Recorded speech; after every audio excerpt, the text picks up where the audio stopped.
അടിയന്തരാവസ്ഥ പ്രഖ്യാപിക്കുമ്പോൾ ഞങ്ങൾ കോഴിക്കോട് ഒരു ക്യാമ്പുണ്ടായിരുന്നു, പാർട്ടിയുടെ സംസ്ഥാന ക്യാമ്പ്.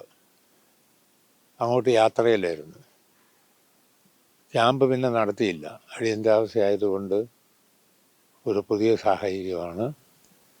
പോലെ രാജ്യത്ത് മുഴുവൻ ഇന്ദിരാഗാന്ധിയുടെ ഗവൺമെൻറ് അറസ്റ്റും ഭീഷണിയും തുടങ്ങിയിരുന്നു. ഈ സാഹചര്യത്തിൽ കോഴിക്കോട് ക്യാമ്പ് മാറ്റിവെച്ചിട്ട് അവിടെ കൂടിയ സംസ്ഥാന കമ്മിറ്റി അടിയന്തരാവസ്ഥയ്ക്കെതിരെ പ്രതിഷേധിക്കാൻ പ്രക്ഷോഭണം നടത്താനും തീരുമാനിച്ചു. ഇരട്ടളയിൽ നിന്നും ചെണ്ട കൂട്ടി പ്രകടനം നടത്തി. കുഞ്ചിത്തഞ്ഞി വന്ന് സംയുക്ത പ്രകടനം, പ്രതിഷേധ പ്രകടനം നടത്തി. ഞാനന്ന് പാർട്ടി ജില്ലാ കമ്മിറ്റി 75-ലാണിത്.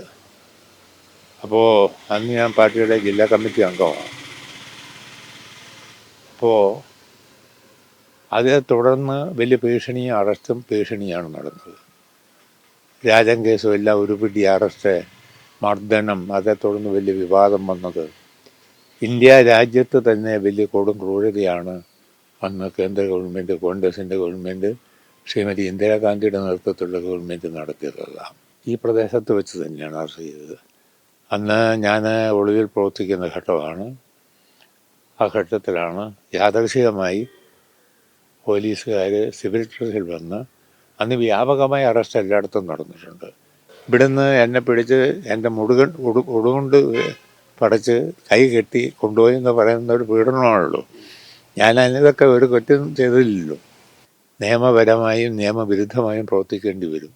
അടിയന്തരാവസ്ഥയ്ക്കെതിരെ പ്രവർത്തിക്കാനാണ് പാർട്ടി തീരുമാനിച്ചത്. അതിൻ്റെ അടിസ്ഥാനത്തിൽ രാജ്യത്താകെ പ്രകടനവും പ്രതിഷേധവും ഒക്കെ ഞങ്ങൾ സംഘടിപ്പിച്ചിട്ടുണ്ട്. ഏതായിരുന്നാലും കേന്ദ്ര ഗവൺമെൻറ്, ഇപ്പം BJPയുടെ ഗവൺമെൻറ് ആണെങ്കിലും അടിയന്തരാവസ്ഥയ്ക്ക് ചെയ്തുകൊണ്ടുള്ള മർദ്ദന നടപടികളാണ് സ്വീകരിക്കാൻ പോകുന്നതെങ്കിൽ അതിനെ പാർട്ടി ശക്തമായി പ്രതിരോധിക്കും, ശക്തമായി അതിനെതിരെ ചെറുക്കും, അണിനിരക്കുമെന്ന കാര്യത്തിൽ യാതൊരു സംശയവുമില്ല.